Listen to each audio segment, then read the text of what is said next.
avec vous cet après-midi. Je vais faire mon fameux share screen tout de suite. C'est pas cet onglet-là que je vais vous montrer. C'est celui-là. En fait, on est le jour du souvenir. J'avais juste envie de débuter ma conférence en commémorant en fait le sacrifice de milliers d'hommes qui ont fait partie des deux guerres. Donc, je vous montre un petit vidéo. C'est une archive de 97, donc il faut juste se remettre en perspective à ce moment-là. Sophie, tu ne partages pas le bon écran en ce moment? C'est pas une vidéo, là? Non, là, tu es sur ta fenêtre de Teams. Fais juste arrêter le partage, puis refais-le avec... Attendez, on recommence. Ça va bien. Là, ça va-tu? Yes, good. OK, merci. L'art de Moose-Jaw présente une exposition commémorant les faits d'armes des Indiens qui se sont battus outre-mer. Le geste est apprécié par les anciens combattants, mais on sent que les souvenirs de ces vétérans sont teintés d'amertume.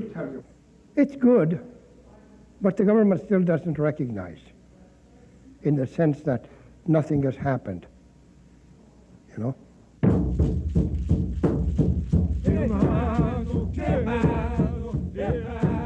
L'histoire nous enseigne qu'une des caractéristiques des relations entre Blancs et Indiens, c'est la guerre. D'abord, ils se sont affrontés sur des questions territoriales. Plus tard, ils se sont associés pour préserver leurs intérêts communs. Les Iroquois se sont unis aux Anglais, pendant que les Hurons prenaient place aux côtés des Français. À la fin du 19e siècle, les conquérants venus d'Europe ont engagé les Indiens dans leur conflit. Plusieurs membres des Premières Nations ont été envoyés à la guerre des Boers. Et même si les traités signés avec la couronne britannique stipulent que les Autochtones ne sont pas obligés de se battre pour les Blancs, plusieurs décident de s'enrôler pour aller défendre leur nouveau pays contre les Allemands. Nous sommes en 1914. In the First World War alone, there was over 4,000 Aboriginal and First Nation veterans that joined and participated in the First World War.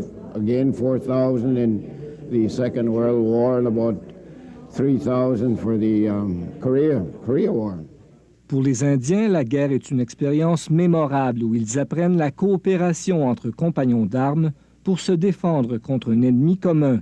Sur les champs de bataille, les combattants indiens sont traités d'égal à égal avec les soldats blancs. If there was no discrimination, we had equal opportunity for promotion. We were looked at as equals with our fellow soldiers. Then when we returned, we were back to under the dictatorship of the Department of Indian Affairs. Tony Côté s'est battu en Corée au début des années 50.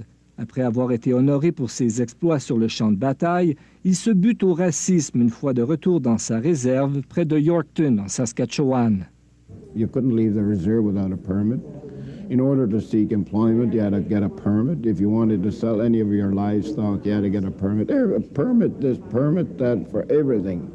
I couldn't understand, after being away in the Army for 6 years, to come back to a dictatorial regime.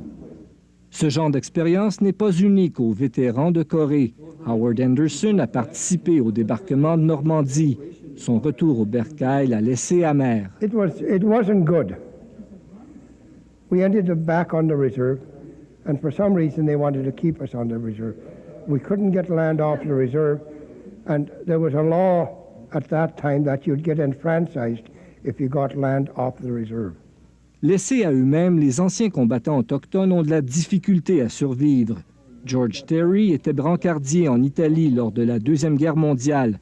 Sans ressources lors de son retour en Saskatchewan, il n'a d'autre choix que de s'engager à nouveau. Government wouldn't give you nothing, you know, so I just, what else could I do? So I rejoined the Army again. They asked me to come back, so I went back. And I stayed another, 25 years. Malgré le mauvais traitement qui leur a été infligé par le ministère des Affaires indiennes, les vétérans autochtones sont fiers d'avoir servi sous le drapeau canadien. It's good with your comrades or your fellow soldiers. We were a unit that stuck together and looked after each other. It was really something challenging and a good experience. I had an uncle in the Boer War. I had an uncle in the First World War, and my dad was in the First World War. And for some reason, us Andersons have all joined the army. Depuis la fin de ces grands conflits, les anciens combattants des Premières Nations attendent les excuses du gouvernement fédéral pour les mauvais traitements qu'ils ont subis. No, they haven't, but they're trying to do things for us that they haven't done for anybody else. They're putting up a monument, a cenotaph in Ottawa. Si Ottawa ne s'excuse pas, le fédéral reconnaît tout de même la contribution des vétérans autochtones. Mais lors de l'inauguration de l'exposition sur les combattants autochtones, la représentante du ministère des Affaires indiennes et les vétérans restent bien assis sur leur position.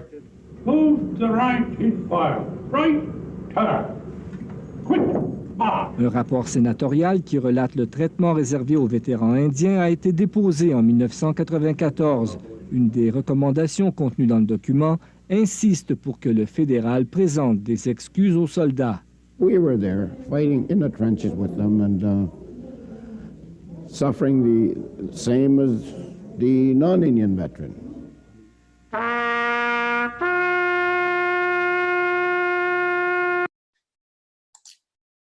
Donc voilà, c'est un peu mon moment où je voulais juste rendre hommage à ces hommes-là, puis montrer un peu justement là, les enjeux reliés à la reconnaissance du travail des militaires autochtones. Donc, je vous repartage mon PowerPoint. Voilà. Donc, avant de commencer, ben, j'avais juste envie de me présenter un peu. Donc, je m'appelle Sophie Pagé-Sabourin, donc je suis une allochtone. J'habite à Sorel-Tracy, donc à côté de la communauté de Danak. Je suis étudiante à la maîtrise en sciences politiques à l'UQAM sous la direction de Nicolas Hood qui, lui, travaille surtout avec les Atikamekw. Puis, j'ai un parcours académique multidisciplinaire où j'ai été autant en psychoéducation, en anthropologie qu'en sciences politiques. Donc, ma description du projet de recherche, c'est je travaille justement avec les Wabanakiak, avec le bureau du territoire Ndakina.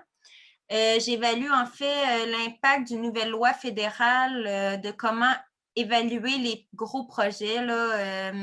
C'est de l'évaluation environnementale, cette loi-là. C'est de voir après, en fait, comment cette loi-là affecte, dans le fond, les négociations territoriales. Donc, et vous? En fait, je sais que vous veniez en classe, donc j'avais envie que quelqu'un me dise, vous êtes un groupe de quel programme, en quelle année, puis c'est dans le cadre de quel cours, en fait, que vous assistez à cette conférence-là.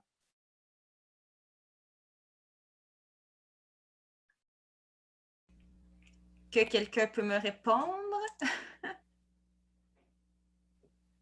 Est-ce que quelqu'un peut répondre, s'il vous plaît? Non.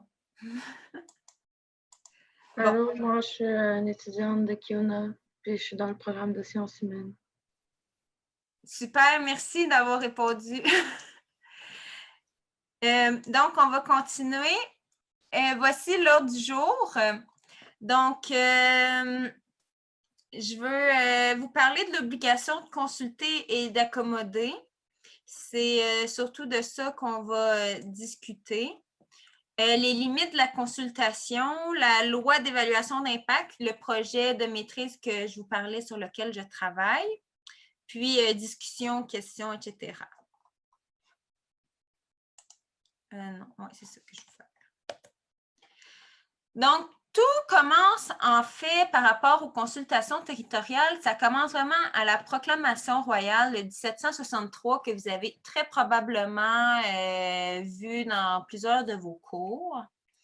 Donc, elle est très importante, cette proclamation-là, parce que ça définit les Autochtones comme des alliés et non comme des sujets. Puis, encore plus important, en fait, c'est qu'on réserve des territoires à l'usage exclusif des Autochtones, puis que toute cession, achat de terre devait être négociée uniquement avec la couronne.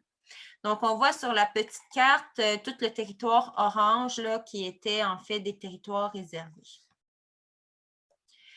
En fait, c'est grâce à ça qu'on a pu beaucoup plus tard statuer du titre autochtone. C'est que ça permet une utilisation exclusive des terres tant que cette utilisation soit durable. C'est un droit collectif à la terre, ce n'est pas un droit de propriété ni un droit uniquement d'utilisation. C'est un flou juridique. Certains chercheurs vont dire, bon, on veut que ça soit flou parce qu'on veut essayer d'exprimer, en fait, le lien avec les Autochtones, avec leur territoire. D'autres vont dire, en fait, c'est juste que ça fait bien leur affaire que ça soit flou parce que ça rend les consultations plus difficiles. Les PA, en fait, les peuples autochtones, ont le fardeau de la preuve. Pour avoir un titre autochtone, c'est très difficile, en fait. C'est un long chemin pour essayer de se faire reconnaître un titre autochtone sur notre territoire. Il y a uniquement les Chicoltines qui ont réussi présentement, puis ils ont réussi sur une très petite parcelle de leur territoire ancestral. Mais c'est malgré tout une grande avancée parce que ça fait en sorte que les promoteurs ont besoin du consentement de ce peuple autochtone-là pour développer n'importe quel projet. Évidemment, il y a des façons, en fait, pour que l'État puisse bafouer ces droits-là, mais de façon morale, ça devient beaucoup plus difficile. Donc, aussi, au Québec, c'est important de le dire, mais en fait, vu qu'il n'y a eu aucun traité historique sur le territoire québécois, en fait, il peut avoir présomption de titre autochtone sur tout le territoire québécois, à part la Convention de la baie James et du nord du Québec. Droits ancestraux, en fait, c'est sur ça que la plupart des négociations vont se baser. C'est les pratiques, les coutumes, les traditions qui faisaient partie intégrante de la culture distinctive d'un groupe autochtone qui existait avant le contact. En fait, ils sont protégés. Ça n'a plus besoin d'être pratiqué de façon identique, mais ces activités-là sont protégées. Par exemple, il disait, comme exemple, mettons la chasse à l'orignal, avant c'était à l'arc, maintenant, si la chasse se fait au fusil, c'est une activité malgré tout protégée. Donc, quand il y a des consultations territoriales, on peut dire en fait qu'on a des droits ancestraux qui sont menacés. Puis c'est un argument valable et très, très important. En fait. Parce que, en fait, la Constitution de 82, comme vous l'avez sûrement vu dans certains de vos cours, il confirme les droits ancestraux, les traités et le titre autochtone. Donc, ça fait que si un projet ne respectait pas les droits ancestraux, qu'il n'y avait pas une consultation suffisante pour prendre en compte, en fait, les droits ancestraux, ça deviendrait anticonstitutionnel. C'est dans le fond un levier de pouvoir assez important pour les peuples autochtones. Déclaration des Nations unies sur les droits des peuples autochtones, ça fait pas très longtemps que ça a été adopté par le Canada. Mais une chose que je voulais attirer notre attention sur la Déclaration des Nations unies, c'est le consentement préalable et éclairé. Donc, le Québec et le Canada ont souscrit à cette Déclaration des Nations unies. Elle n'est pas coercitive, mais on dit qu'on souhaite essayer de souscrire, dans le fond, à ces affirmations-là. Présentement, le gros problème avec le consentement, c'est qu'on est d'accord à ce que les peuples autochtones consentent à un projet, mais on a beaucoup plus de difficultés à comprendre qu'ils ne consentent pas. Les États ont beaucoup de difficultés avec le principe de droit de veto et présentement, dans les jugements de cour, c'est toujours pas clair, en fait, le consentement, il va jusqu'où. Donc, voilà. Donc, OCA, obligation de consulter et d'accommoder. Bien, ça apparaît dans ces contextes-là, comme on vient de parler, donc des droits ancestraux, des titres autochtones. Grâce à cette existence de ces droits-là, la Couronne a une obligation de consulter et d'accommoder les Autochtones. Donc, le degré de consultation, il varie selon l'atteinte au droit. Donc, si plus que le projet est d'envergure et menace le territoire, menace le mode de vie, etc., plus que la consultation doit être approfondie, plus que les accommodements doivent être complets aussi. On dit qu'elle doit se faire de bonne foi, puis de tenter d'accommoder justement les communautés concernées. Ça veut dire qu'on ne fait pas juste leur montrer le projet d'ébauche, puis se dire « Ah, on les a consultés sans les écouter. » Ils sont supposés essayer de faire un réel effort de consultation. Puis, en fait, Simon Veillet, c'est quelqu'un qui a travaillé sur cette obligation-là. Puis, ce qu'elle nous explique, en fait, c'est que l'obligation de consulter et d'accommoder est une avancée, vraiment, mais on n'est vraiment pas dans la décolonisation. En fait, ça fait que le gouvernement, l'État a encore beaucoup de pouvoir, décide en fait des mesures, des mécanismes, mais ça donne quand même un levier de pouvoir pour les communautés pour dire leurs enjeux, qu'est-ce qu'ils trouvent important, etc. Donc, qui sont très, très liés à l'obligation, c'est les ententes sur les répercussions et avantages, les ERA. Dans le fond, c'est des contrats que le promoteur négocie directement avec la communauté. Puis là, ça peut prendre plein de directions différentes. Ça peut être de la cogestion, ça peut être des emplois réservés, ça peut être de la formation, ça peut être de l'argent, ça peut être n'importe quoi. Le promoteur va avoir tendance à signer une ERA pour faciliter le développement du projet. Pour ne pas avoir à passer par un long processus, ça va faciliter certaines étapes. Puis surtout, ça prévient les recours à la cour, aux tribunaux, etc. Mais même si le promoteur signe une ERA, ça ne fait pas en sorte que la couronne se décharge de son obligation de consulter. Donc, une ERA peut faciliter la consultation, mais ça ne fait pas en sorte qu'on ne consulte plus parce qu'il y a une signature d'ERA. Donc, les limites, ça a été très, très dit rapidement, là, mais c'est le moment, en fait, avec vos vécus, avec ce que vous connaissez dans votre communauté, j'aimerais ça entendre, en fait, ce que vous pensez qui sont des limites aux consultations territoriales. Vous pouvez soit ouvrir votre caméra pour en parler, l'écrire dans le chat. Il y a même un bouton « Annoter ». Je ne sais pas si vous le voyez, par exemple, le bouton « Annoter ». Je pense en général, vous pouvez cliquer sur « Annoter », texte, puis écrire ce que vous pensez. Donc, on peut se donner 2-3 minutes, là. C'est le moment, en fait, de dire ce que vous pensez de ce sujet-là.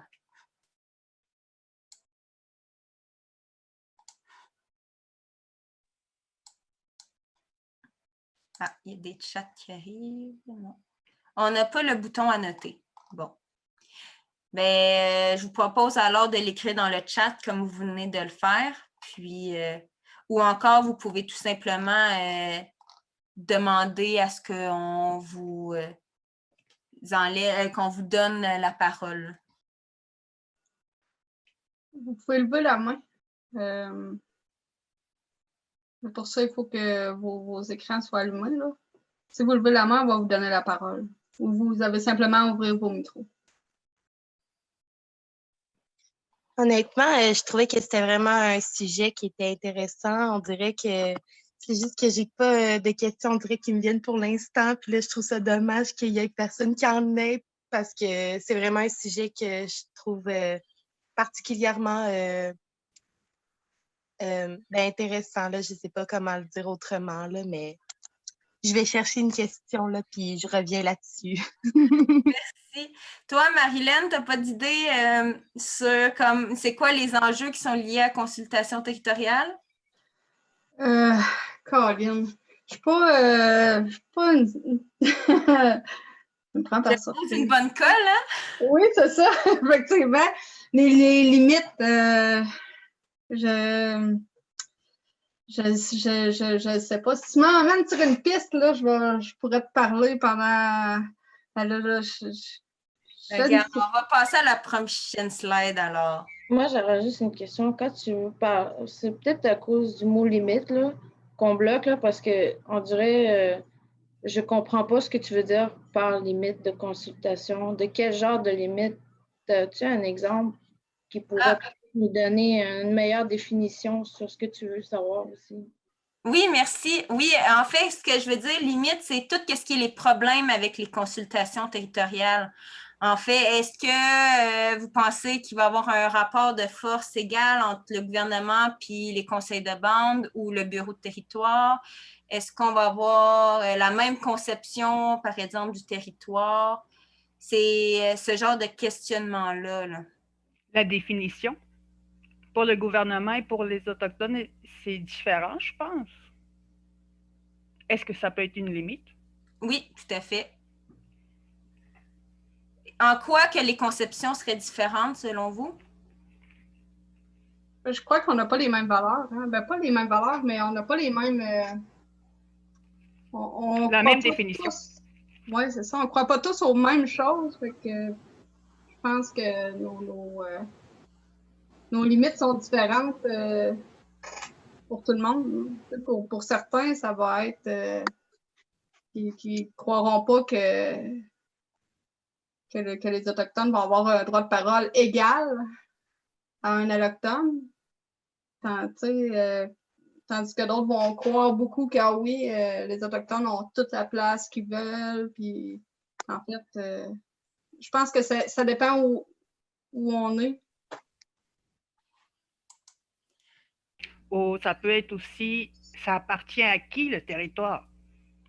Est-ce que c'est les Allochtones qui s'approprient du territoire, mettons les coupes d'arbres dans où ce que les Inuits s'en vont chercher, mettons, là? C'est qui a raison là-dedans? Mm-hmm. C'est un rapport de force un peu? Tout à fait. Merci. En fait, l'IDD-PNQL, l'Institut de développement durable des Premières Nations du Québec et du Labrador, ils ont fait un document par rapport justement à ces consultations territoriales-là et ils ont ressorti plusieurs problèmes. En fait, c'est ce que j'aimais en fait de ce document-là, là, c'était vraiment la parole des Autochtones par rapport aux problèmes qu'ils relevaient. Donc, souvent, ils vont avoir l'impression de ne pas se sentir écoutés réellement, puis que les enjeux qu'ils soulèvent, en fait, ne sont pas vraiment répondus. La manque de ressources financières et humaines, on parle maintenant là, de plusieurs centaines de demandes de consultation territoriale. Ça demande vraiment là, beaucoup de temps et d'argent pour les communautés d'analyser puis de répondre à ces consultations-là. Par exemple, là, les Wabanakiak, en fait, le bureau du territoire sont rendus à plus que 10 personnes qui travaillent sur des dossiers similaires. Là. Donc, ça demande quand même beaucoup d'énergie et d'expertise. Par exemple, les Wabanakiak sont consultés là, autant en Montérégie, la Mauricie, le centre du Québec, l'Estrie. En fait, il doit vraiment connaître le territoire. C'est une très, très grande partie là, du Québec. C'est la même chose pour chacune des nations. Lutte pour ne pas être perçu uniquement comme un autre acteur. Comme on a vu, en fait, la consultation, elle vient en fait des droits ancestraux, le titre autochtone sur le territoire. Donc, on ne peut pas les considérer au même niveau que, par exemple, je ne sais pas moi, les chasseurs sportifs, par exemple. Parce que souvent, le gouvernement aurait tendance à prendre, en fait, les groupes autochtones comme n'importe quel groupe, puis les mettre sur un pied d'égalité, alors qu'en fait, ils ont des droits beaucoup plus importants. Puis, veulent être impliqués dans tout le processus de décision. Comme je vous disais, on ne veut pas être juste consulté au départ, puis après qu'ils font ce qu'ils veulent. Là. On veut être impliqué tout au long du processus. Ça veut dire aussi prendre des décisions par rapport comment on va mettre en place, définir les objectifs, puis on veut même être impliqué dans la surveillance du projet. Parce que c'est bien beau de dire qu'on va faire le projet comme ça, mais il faut qu'il y ait quelqu'un qui regarde à quelque part si le projet a vraiment été mis en place de la bonne façon. Donc, c'est dans ce sens-là, c'est les limites, les problèmes que l'Institut de développement durable a relevés. Puis, ça amène au protocole de consultation de chaque nation. Maintenant, la plupart des nations autochtones ont un protocole de consultation, donc ils définissent maintenant les balises dans lesquelles le gouvernement ou un promoteur décide de leur demander de consulter puis un partenariat avec eux. Donc, ça leur donne un levier de pouvoir plus grand. Puis, en fait, généralement, tout le monde s'y plie. Il n'y a comme pas de... Présentement, il n'y a pas de mesures légales qui font qu'ils puissent se plier ou pas au protocole de consultation, mais présentement, dans le concret, c'est ce qui arrive, en fait. Tout le monde essaye de suivre les balises définies par les peuples autochtones puis les communautés. Fait que c'est super intéressant parce que là, en fait, la communauté va décider, OK, on veut bien être consulté puis négocier sur ce projet-là, mais on veut que tu nous incorpores pour tout le projet. On veut que, etc., etc. Donc, c'est un peu de ça que je voulais parler. La loi d'évaluation d'impact, ça, c'est un petit peu... ce que je vous parle ici, c'est vraiment au niveau fédéral au Canada. Il y a un processus similaire au Québec, mais aujourd'hui, on va vraiment juste se concentrer sur le projet au fédéral. Donc, ça a été adopté en février 2019, donc juste avant le fameux confinement du printemps. Ça remplace la loi sur l'évaluation environnementale. Donc, je vous montre un peu, là, c'est le processus par lequel un gros projet passe. Présentement, GNL Québec, qu'on entend parler, il est présentement en train de se faire évaluer dans ce protocole-là. Donc, je ne sais pas, est-ce que vous voyez mon curseur quand je le déplace sur l'écran? Oui, Marilyn dit oui? Parfait. Oui. Je vais essayer de faire attention d'abord de ne pas le déplacer tout le temps pour rien. La première phase, c'est la planification. Ça, c'est quand le promoteur qui a un projet l'amène au... ça s'appelle en fait l'Agence d'évaluation d'impact du Canada, amène un projet et dit « on aimerait faire ce projet-là ». C'est une ébauche. Puis, quand l'Agence d'évaluation reçoit ça, elle le met dans un registre, puis elle va aussi tout de suite appeler les secteurs, les acteurs qui pensent qu'ils doivent être consultés sur ce projet-là. Donc, mais n'importe qui peut décider d'y aller, là. Donc, c'est là qu'on voit les petits pictogrammes, là, c'est tout le monde qui peut participer. À la planification, justement, ce qu'on va faire, c'est qu'on va rédiger des questions, tous les enjeux que ça soulève, on va ensuite les redonner aux promoteurs. Dans l'étude d'impact, c'est là que le promoteur va essayer de répondre à toutes les questions, faire des études pour répondre aux enjeux soulevés, autant par les Autochtones que par d'autres partenaires. Dans l'étude d'impact, ça peut être aussi, on parle aussi de comprendre les savoirs traditionnels des Autochtones, là. En fait, on veut répondre aux questions, puis des fois, c'est les Autochtones qui ont les réponses, là. Donc, c'est pour ça qu'il y a encore une fois tous les pictogrammes. Ensuite, la troisième étape, c'est l'évaluation d'impact. La différence, c'est que là, c'est l'Agence d'évaluation d'impact qui répond aux questions puis qui analyse l'étude d'impact du promoteur. Donc, on ne prend pas tout cru dans le bec ce que le promoteur il dise. On sait que ça peut être biaisé. Donc, on fait nous-mêmes une étude puis on évalue tous les enjeux, toutes les questions. Encore une fois, il y a tous les acteurs qui sont impliqués. Après, la prise de décision. Donc, ça, là, ça va assez vite. C'est le ministère qui décide si oui ou non ça va de l'avant, ce projet-là. Mais ça a l'air rapide, là, mais de 1 à 4, là, ça prend environ 3 ans, là, se rendre à l'étape 4. Donc, c'est très, très long. Puis la dernière, c'est l'étape 5, post-décision. Donc, c'est toutes les instances ou de surveillance, comme je vous disais. Savoir si, quand dans la mise en place, c'est ce qui répond vraiment à ce qu'il disait qu'il allait faire. Donc, ce qui change de cette nouvelle loi-là, c'est beaucoup la planification. C'est là que c'est important parce qu'en fait, c'est là qu'on écoute réellement, par exemple, les peuples autochtones. C'est là qu'on adresse nos questions. Puis c'est quand même intéressant pour ça. Là. Avant, c'était plus le promoteur qui allait les voir s'il trouvait qu'il y avait quelque chose, qu'il se trouvait que ça allait être intéressant de les consulter. Alors qu'au départ, les Autochtones sont là et sont impliqués dès le départ et posent leurs questions. Donc, comme on voit, ils essaient d'impliquer de plus en plus les Autochtones dans ces évaluations-là.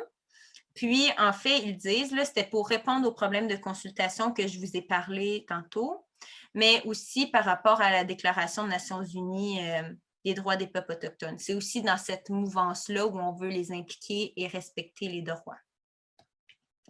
Donc, ici, c'est vraiment un schéma qui vient de l'agence, là. Donc, c'est l'agence qui coordonne la mobilisation de la consultation. Ça, c'était une des demandes, entre autres, de l'Institut de développement durable que je vous ai cité tantôt. Parce que, comme on disait, il y a des centaines de consultations territoriales. Avant, ce n'était pas centralisé. Fait que chaque consultation avait un protocole différent. Fait que ça devenait vraiment difficile à s'y retrouver. Maintenant, c'est plus centralisé, donc ça devient beaucoup plus facile. Ici, c'est aussi quelque chose d'important. Maintenant, avant, c'était peu tenir compte des évaluations menées par les Autochtones puis leur savoir traditionnel. Maintenant, c'est plus peu, c'est doit tenir compte des savoirs traditionnels. Donc, tantôt, quand Mélanie a dit on n'a pas nécessairement les mêmes conceptions, les mêmes valeurs, mais là, ça fait qu'ils doivent maintenant en tenir compte. Donc, c'est des efforts. C'est pour ça, en fait, que ma conférence, au départ, on disait une avancée, mais qui comporte des limites. C'est vraiment dans ce sens-là. Il y a une avancée où on essaie de répondre à certains problèmes, où c'est des leviers de pouvoir supplémentaires, mais on n'est absolument pas dans la décolonisation, là. Je pense que ça, il faut être... Il ne faut pas être naïf par rapport à ça. C'est encore une fois le ministre qui décide au final si le projet va de l'avant ou pas. C'est l'agence qui coordonne, etc. Là. Mais on essaie quand même de respecter les droits, les titres, puis d'impliquer les Autochtones le plus possible. Donc, ça a été vite, mais c'était déjà ça, mais il y a quand même beaucoup de contenu. Fait que... si vous avez des questions, des choses que vous avez envie de dire, c'est le moment. Merci beaucoup, Sophie. C'était très intéressant et dynamique. C'est super le fun à écouter. Juste avant la période de questions, là, je partagerai le petit sondage. Vous avez juste à répondre. Vous allez le voir popper dans votre écran. Vous avez juste à répondre. Ça va prendre 3-4 petites questions, là. 1 minute. Puis, vous pourrez poser vos questions, soit en levant la main ou en ouvrant simplement vos micros ou en l'écrivant dans le chat.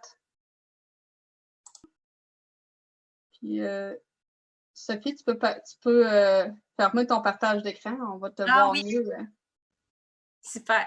En fait, je voulais aussi savoir, là, vu que vous êtes en sciences humaines, je ne connais pas très bien votre profil là, qui est différent d'un autre sciences humaines dans d'autres cégeps. Là. Je me demandais est-ce que c'était quelque chose que vous connaissiez, l'obligation de consulter et d'accommoder?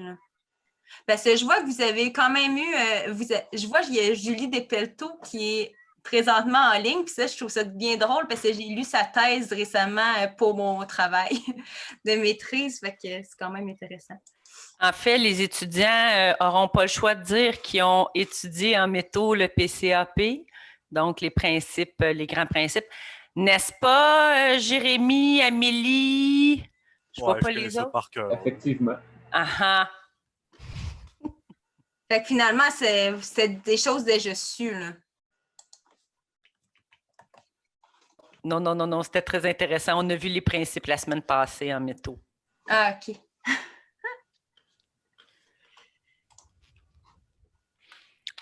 dans le courage de vie aussi, là, on voit ces affaires-là. En fait, ça a l'air... au début, quand je me suis intéressée à ce sujet-là, là, en fait, c'est mon professeur qui m'a beaucoup dirigée vers ce sujet-là. Puis je me disais, Seigneur, que ça a l'air lourd puis théorique. Mais une fois qu'on rentre dedans, là, c'est tellement concret parce que ça touche réellement les gens puis les communautés. Là. C'est des vrais projets. Tu sais, comme mon projet de mémoire que je fais avec le bureau Ndakina, là, c'est le projet de Contrecoeur, du port de Contrecoeur puis le port de Québec. Fait que, tu sais, c'est vraiment actuel puis c'est vraiment concret puis ça a un vrai impact sur la faune, les écosystèmes puis les populations. Là.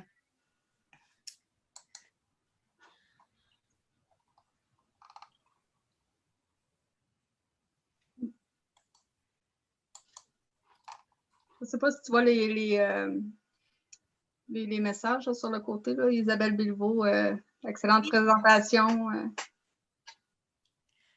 Oui, je trouvais que c'était important de juste dire que c'était le jour du souvenir. Là. D'ailleurs, en retrouvant cette vidéo-là, là, il racontait encore comment les codes de guerre, il y avait eu la langue cri qu'ils utilisaient. Là. C'est quand même intéressant.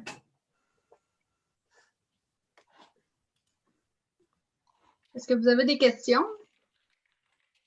Ben, je pense qu'on va terminer ça là. Merci beaucoup, Sophie. C'était super intéressant. Marie, moi, j'aurais une petite question à Sophie. Dans ces recherches, est-ce que vous travaillez en étroite collaboration avec des Premières Nations? Oui. En fait, moi, je fais de la recherche collaborative, c'est ce qu'on appelle. En fait, c'est... moi, je pars avec un sujet de base.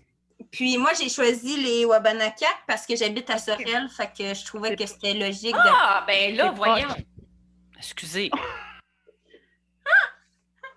Fait que je trouvais que c'était beaucoup plus intéressant de le faire avec la communauté à côté de moi. Fait que... donc, c'est ça. En fait, moi, j'arrive avec un sujet. Je leur ai dit au bureau Ndakina, je veux travailler sur les consultations territoriales. Mais c'est eux qui ont décidé que je travaillais sur la loi d'évaluation d'impact parce que c'était à eux que ça allait rendre service. En fait, vu que c'est un nouveau protocole, ils commencent à le mettre en place, puis ils ne savent pas trop au final si ça a du positif ou du négatif. Donc, à la place, en fait, c'est que je deviens une de leurs recherchistes, puis puisque je peux rémunérer, ben, ça fait bien leur affaire aussi, puis ça leur fait... Puis pour moi, c'est aussi valorisant parce que j'ai l'impression que mon travail va servir à quoi pour vrai, là. Tu sais, c'est pas juste faire une recherche puis l'envoyer sur Google Scholar, là, c'est de me dire, ben, au moins mes résultats vont servir à quelqu'un, puis ils sont utiles. Ah, merci. Madame Elliott, avez-vous un commentaire à faire? Non, c'est que je viens de me rendre compte que Sophie, vous êtes déjà venue avec Yuna. Mais oui, c'est ça. Oui, je m'excuse, je t'avais pas reconnue. Je suis désolée. Ben oui, je me tiens avec Marie-Christine. Ben oui. Allô? Il y en a peut-être dans la salle qui l'ont déjà connue aussi, ou c'était pas le sommet de la jeunesse. Oui, sommet de la jeunesse. Ouais. Sommet de la jeunesse, oui. Oui, puis Marie-Christine Petitcou est quand même bien connue. Quand même. Quand même. On a une question dans le chat de Laura Fontaine. Qui travaille à l'Institut? Je ne le sais pas. Est-ce que c'est juste du greenwashing? Je ne le sais pas. En fait, c'est toutes les communautés qui travaillent là, ils donnent un travail de soutien aux communautés. Donc, par exemple, le bureau Ndakina, ben, il se réfère souvent à cet institut-là pour avoir notamment des formations. C'est eux qui les aident aussi à construire leur protocole de consultation, comme je vous disais. Donc, ils travaillent vraiment avec toutes les communautés. Qu'est-ce que vous pensez de leur projet de développement durable? Je ne le sais pas vraiment. Je n'ai pas vraiment travaillé sur ces projets-là. Puis de toute façon, je pense pas que mon opinion... Ah, peut-on... Fait que je sais pas, là, je sais pas trop quoi répondre à ça. Je sais pas si vous vouliez en discuter, poser la question de vive voix. Bien, Laura, l'IDD, c'est un organisme issu de la PNLQ, là, un peu comme le CEPN puis la C3S. si je me souviens bien, qui travaille quand même assez en lien avec la CDE PNQL. Mon Dieu, ça fait beaucoup de lettres, des lettres et des chiffres. Ouais. Mais ouais. Donc, je vous mets dans le chat le lien où j'ai été prendre pour les militaires autochtones. Puis c'est ça, comme je vous disais, là, ce qui m'agressait beaucoup, c'était une vidéo de 97, là, ça utilise encore le terme d'Indien, là, fait que ça m'irrisse tout le temps les oreilles à ce moment-là. Puis, je vous envoie mon PowerPoint aussi que vous pouvez enregistrer si ça vous intéresse.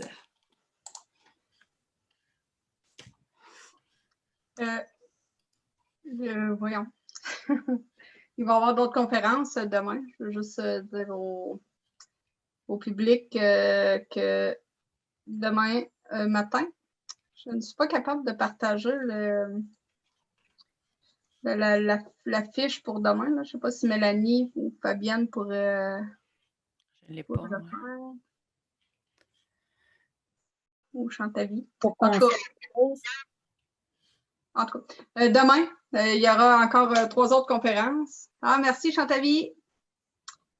Demain matin, ça va être Laura Wilmot et Roxane Roy à 9h.